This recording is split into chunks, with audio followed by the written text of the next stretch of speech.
sebelum kita belajar, Ibu ingin mengingatkan tetap melaksanakan K3, yaitu kesehatan, keselamatan kerja.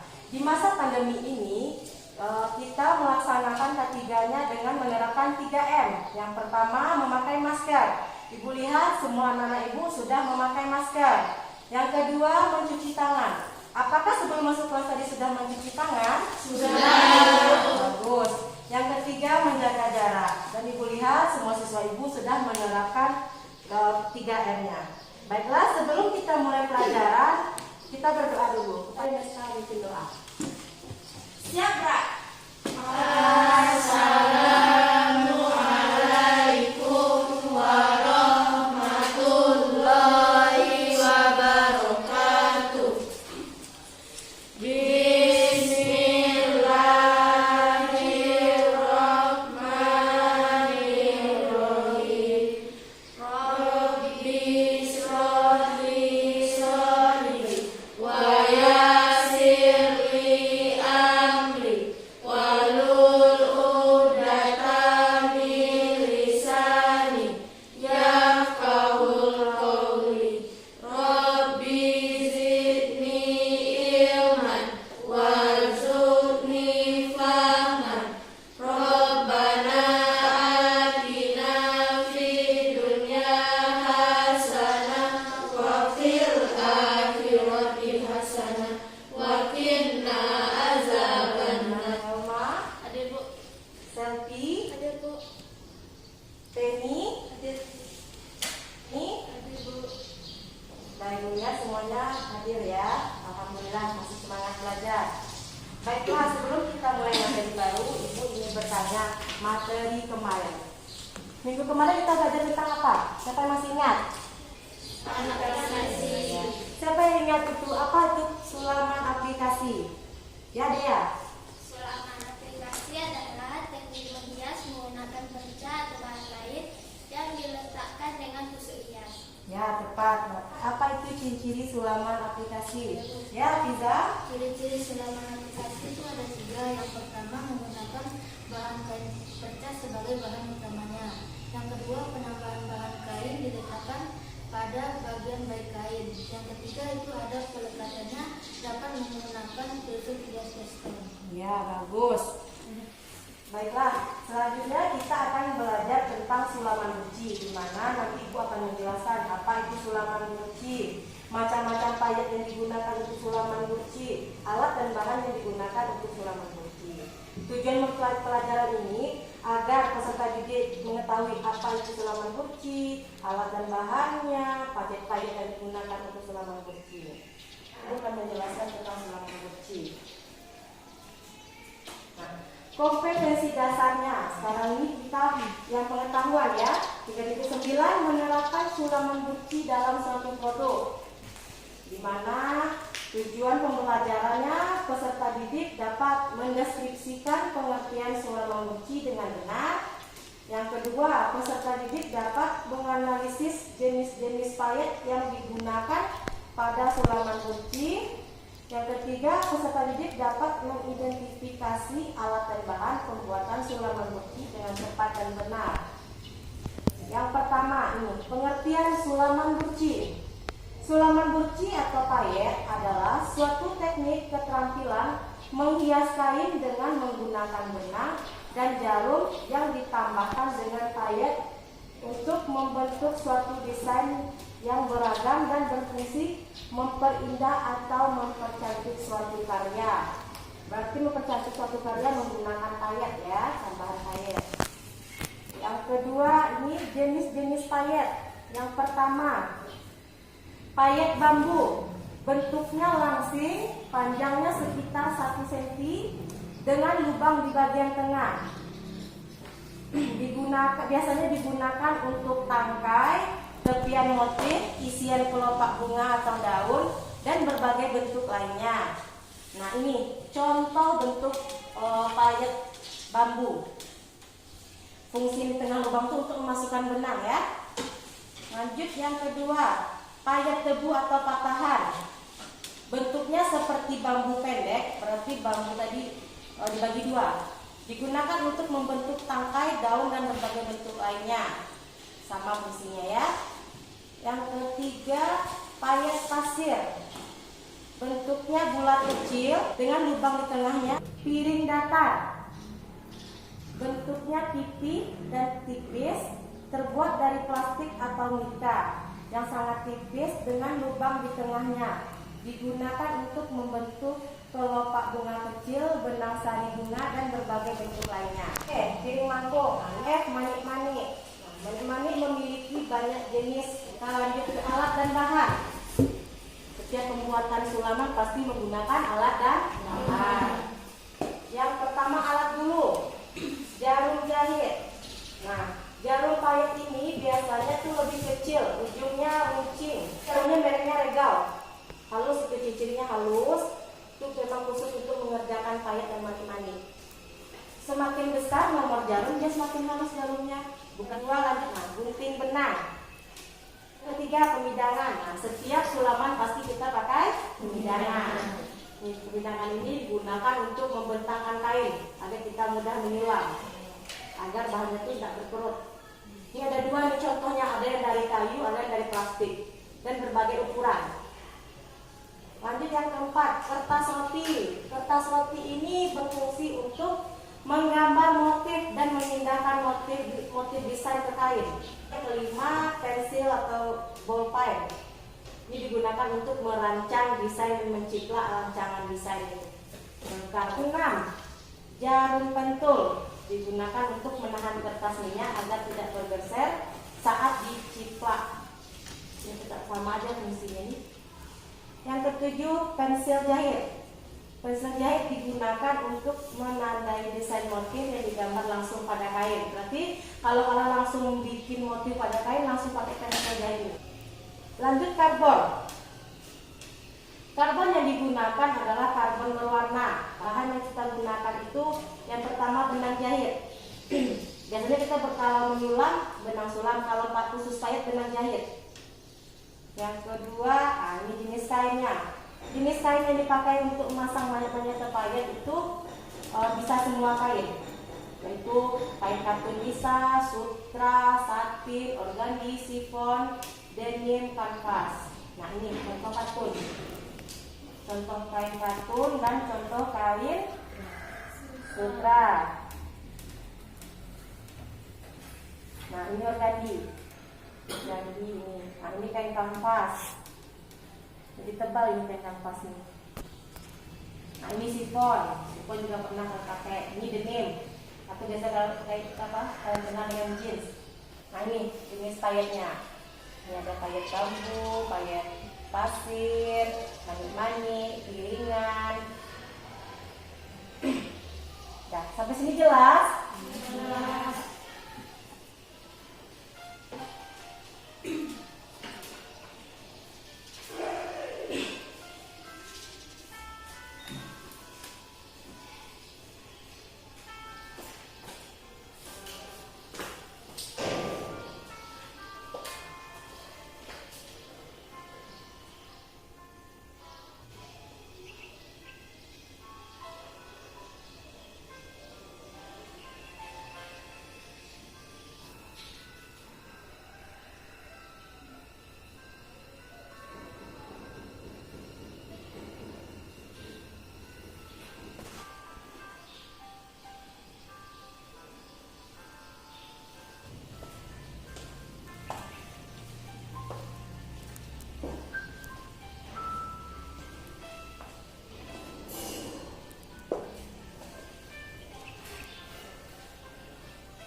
pakai pasir, manik-manik, piringan sama batuan ya.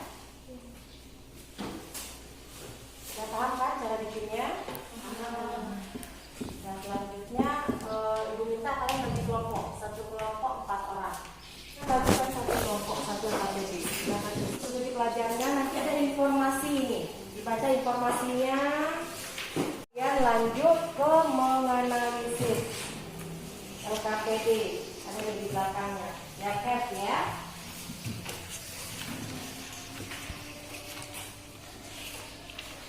Jangan lupa tulis nama kelompoknya.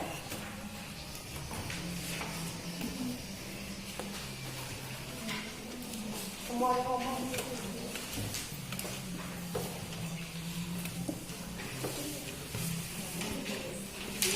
Baca dulu ada materinya.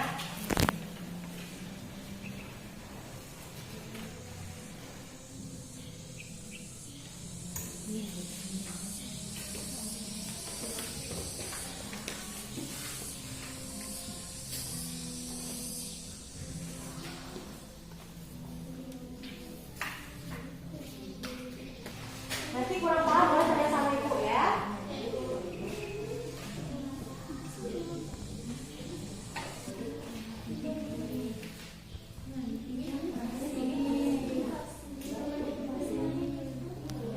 Produknya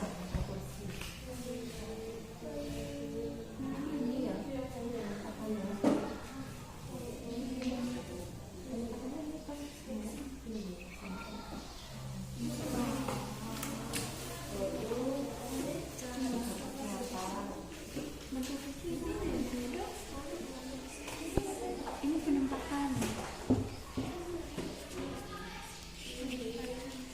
penempatan masih bisa penempatan.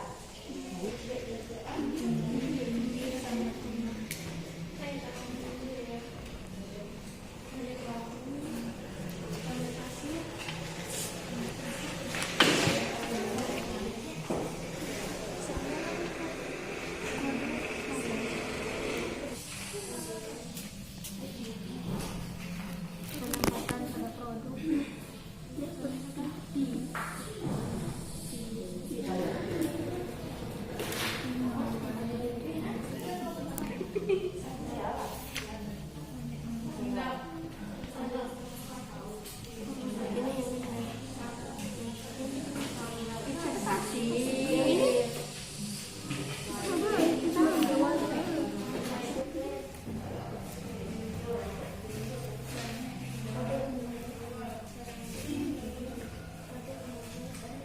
Sudah selesai anak? Sudah.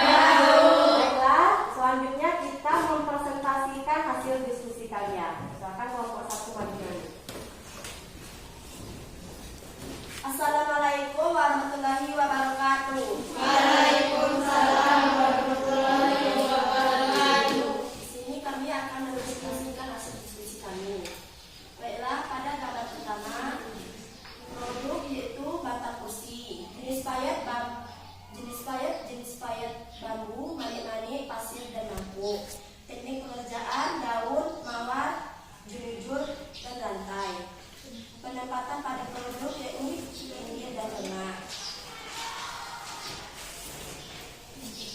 Pada gambar 2, produk sandal, jenis payet, bambu dan lampu. Teknik pengerjaan dirujur, bunga dan daun. Penempatan pada produk pinggir dan tengah. Dan gambar ketiga, produk pinggir ujung lengan busana, jenis payet, pasir dan manik-manik. Teknik pengerjaan tabur dan tumpuk. Dan terakhir, penempatan pada produk yaitu pada pinggir. Pada gambar terakhir, teknik produk pada baju, jenis payet, bambu, mangkuk dan pasir. Teknik pengerjaan daun, bunga bukat, menjuntai panjang dan tabur. Penempatan pada produk yakni pada bahan muka busana. Dan baiklah, apakah ada yang ingin ditanyakan? Jenis bahan apa yang digunakan pada gambar ketiga? Baiklah, sini saya akan menjawab pertanyaan dari Doni. Bahan yang digunakan pada gambar yang ketiga adalah bahan jenis sapir. Demikianlah yang dapat kami presentasikan. Jika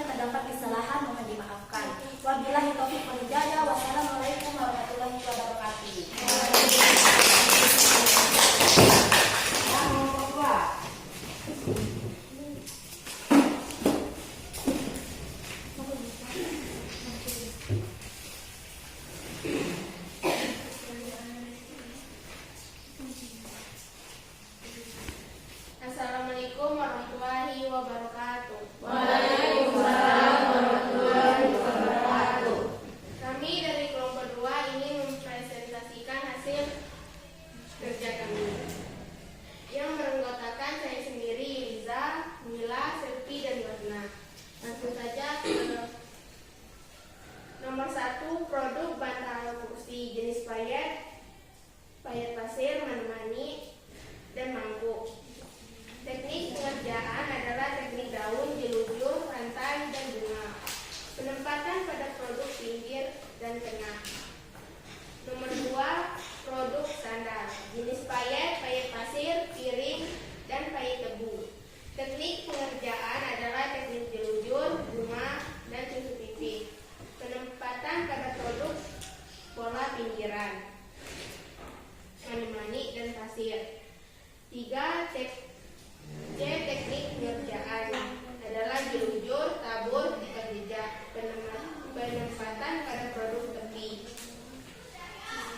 Nomor 4, pada produk baju jenis payet, payet piring, mani-mani, dan pasir.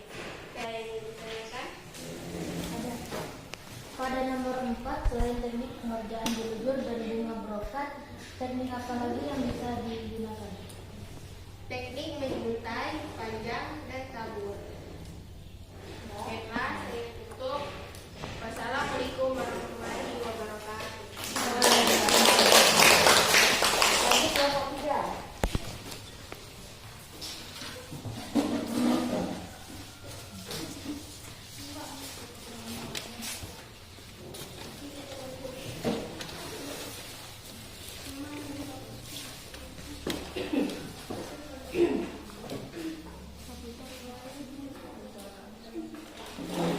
Assalamualaikum warahmatullahi wabarakatuh. Kami dari kelompok 3 akan mempresentasikan hasil diskusi kami yang beranggota saya sendiri, Rafidah Husna, Leoni, Penny, dan Herma. Baiklah, kami akan menjelaskan tentang sulaman kursi. Pada nomor 1, pada produk bantal kursi, jenis payet yang digunakan adalah payet pasir, payet piring, dan mani-mani. Teknik pengerjaan, teknik daun, teknik jelujur, teknik rantai, dan teknik pipi. Penempatan pada produk yaitu di pinggir dan di tengah.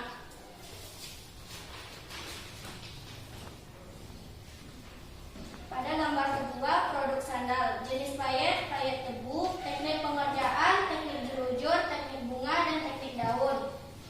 Penempatan pada produk pinggir jenis payet, payet pasir, mani-mani. Teknik pengerjaan, teknik tikam jejak, dan teknik tabur. Penempatan pada produk yaitu di pinggir.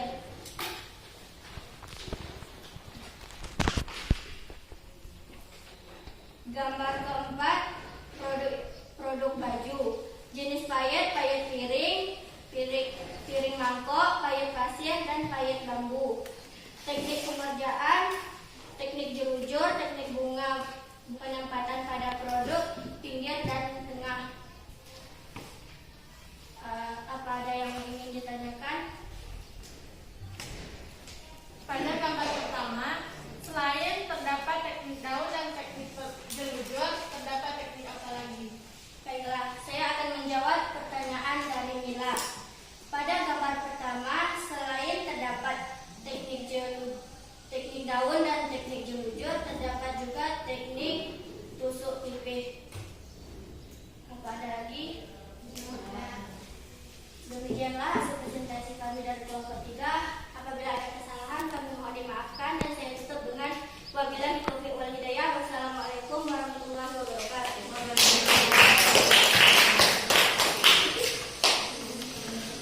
Sekarang setiap kelompok simpulkan hasil analisis. Kelompok 1. Kesimpulan dari analisis FAPG saja.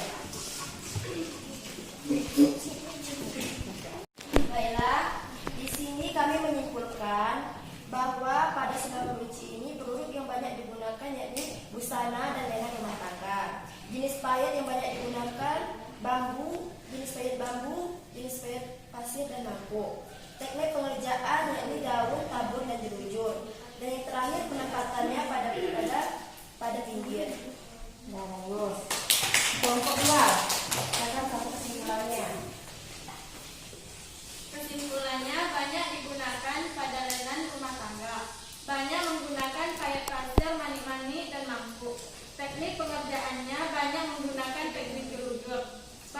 digunakan pada pola pinggiran bergantung. Nah, bagus. Yang kelompok 3. Silakan sampai kesimpulannya. Kesimpulannya, pada sulaman buci pada umumnya banyak menggunakan payet pasir, mani-mani, payet piring, dan masih banyak lagi. Dengan produk yang berbeda, misalnya bantal kursi, sandal, baju, dan lain-lain, yang sering ditempatkan di posisi tengah dan pinggir kain. Nah, jadi pada umumnya sulaman burci banyak digunakan pada lengan rumah tangga, pakaian, sendal, ya. Selanjutnya untuk payetnya, pada umumnya digunakan payet pasir, batang, terus bambu, apa lagi? Mani-mani. Dah, anak ibu udah paham ya. Silakan kumpulkan KKPD-nya ke depan.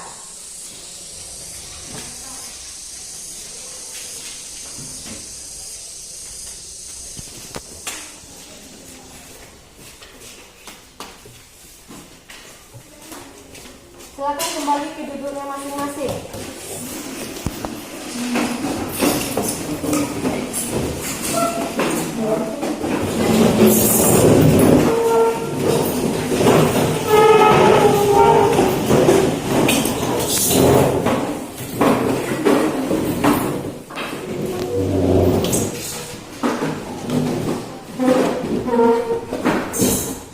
Selanjutnya kita akan melakukan evaluasi. Ibu akan membagikan soalnya. Ibu kasih waktu 5 menit ya. Jangan lupa tulis namanya. Tulis namanya.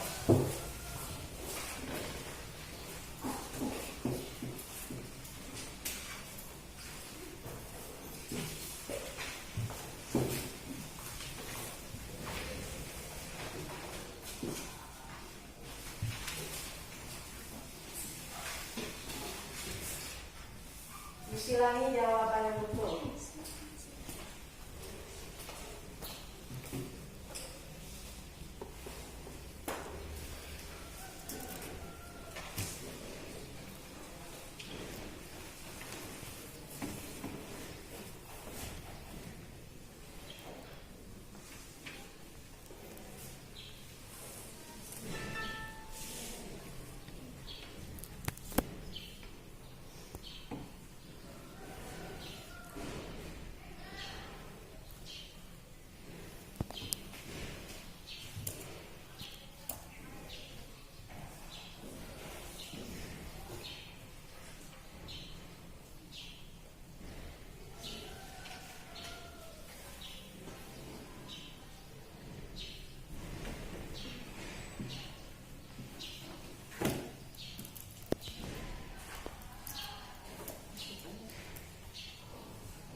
Sudah selesai? Nah, silakan Yunesa kumpulkan.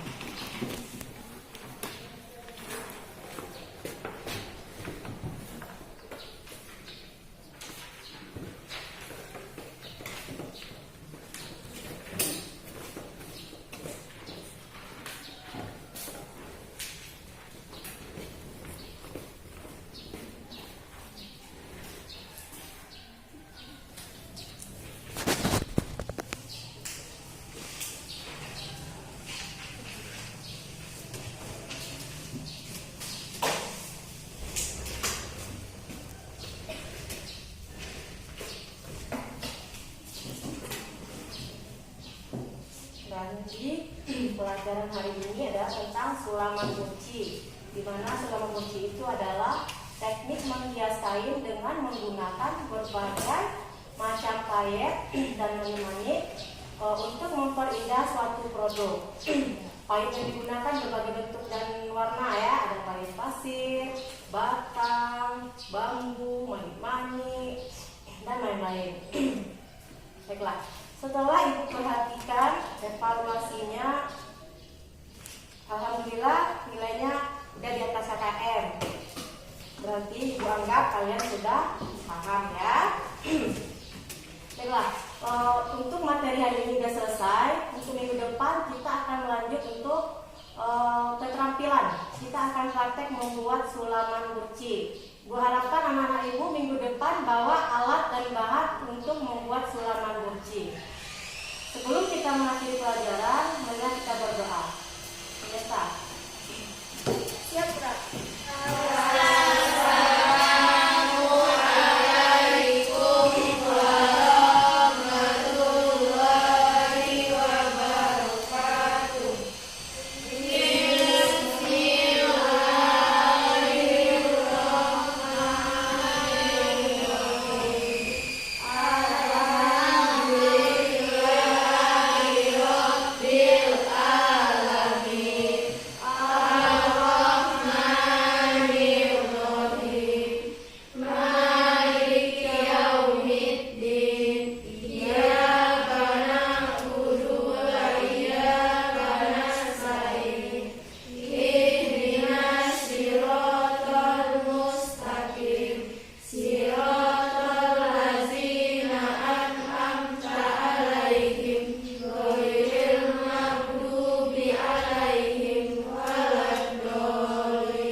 Assalamualaikum warahmatullahi wabarakatuh.